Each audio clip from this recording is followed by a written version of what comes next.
Welcome to the Film Vault. Today we're diving into a haunting psychological drama about isolation, survival, and the passage of time. A story where nature becomes both prison and refuge, and one woman must endure the unimaginable while forging deep connections with the animals around her. This is The Wall, a film that takes us into the mind of a woman trapped in a surreal nightmare, completely cut off from the outside world. Our story begins on November 5th, when a woman, who remains unnamed throughout the film, but whom we'll refer to as Frau, takes out the notes she's been keeping over the past few months.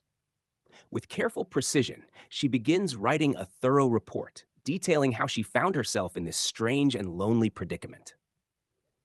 Her story starts in May, when Frau embarks on a vacation to the mountains with two close friends and their loyal dog, Lynx. The group travels for hours, eventually arriving at a remote cabin deep in the wilderness. While her friends decide to visit a nearby village pub, Frau, feeling exhausted from the trip, chooses to stay behind with Lynx. However, there's an awkward tension between them. She's not used to animals, and Lynx senses her discomfort. When she tries to pet him, he snaps at her, reinforcing the uneasy distance between them. She spends the evening alone, engaging in self care routines, smoking, and exchanging occasional wary glances with the dog. As night falls, she goes to bed early, never suspecting that this will be the last time she sees her friends. The next morning, Frau wakes up to find Lynx whining at the door. Assuming he needs to relieve himself, she lets him out. But as she moves through the cabin, a creeping realization dawns upon her. Her friends never returned. Concerned, she decides to head toward the village in search of them, with Lynx leading the way. As they make their way down the path, Lynx suddenly lets out a sharp cry and stumbles backward. Frau rushes to his side, but she can't see what injured him.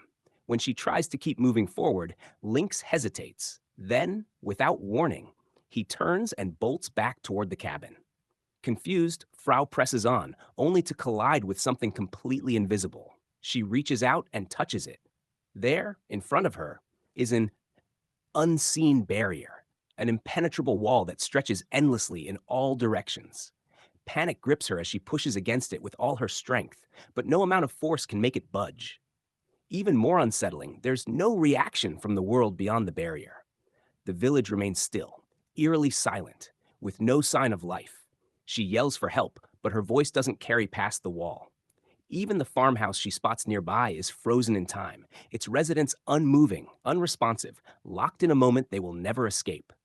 With no other options, Frau returns to the cabin, sitting in stunned silence as she realizes Lynx is now her only companion.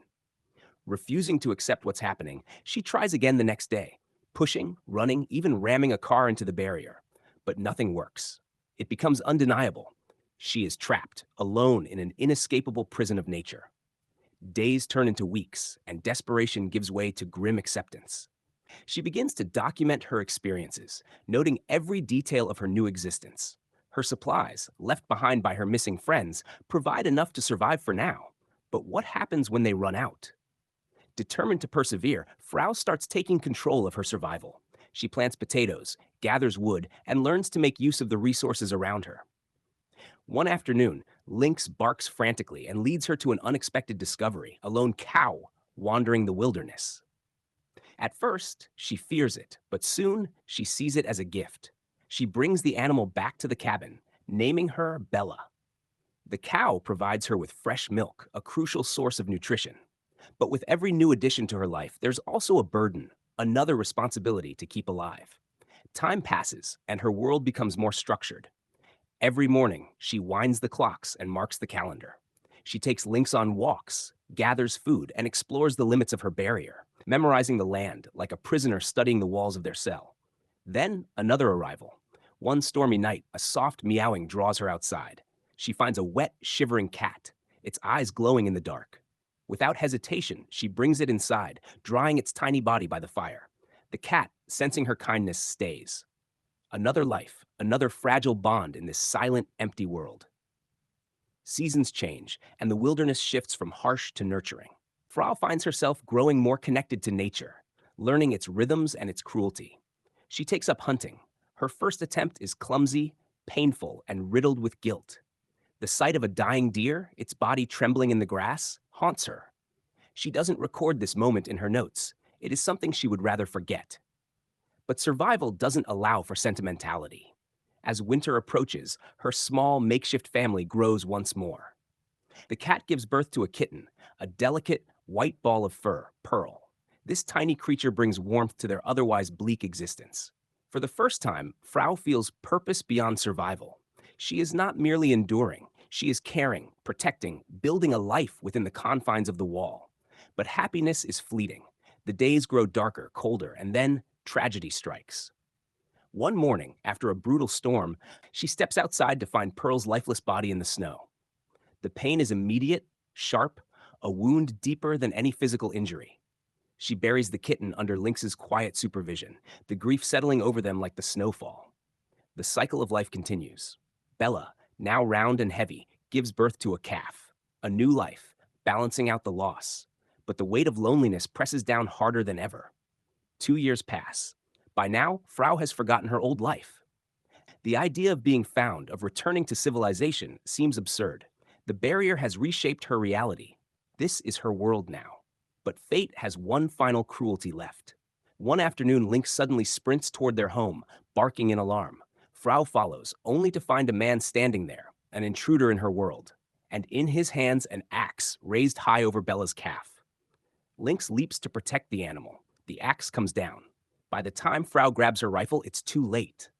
The dog, her guardian, her friend, her last tether to the world before the wall, is dead. Something inside her snapped. Without hesitation, she raises the rifle and pulls the trigger. The man falls. His body is dragged to the cliffside and thrown over without a second thought. There is no mourning, no regret, just emptiness. And so she moves on, as she always has. In the present, Frau closes her report. She acknowledges the loss but does not dwell. Life continues. She steps outside where the white crow, the outcast among its own kind, waits for her. She scatters food for it, watching as it pecks at the ground. The wall remains. The world outside is silent, and inside, Frau keeps surviving. If you enjoyed this breakdown, be sure to like, subscribe, and turn on notifications so you never miss an episode. Thanks for watching, and we'll see you next time on the Film Vault.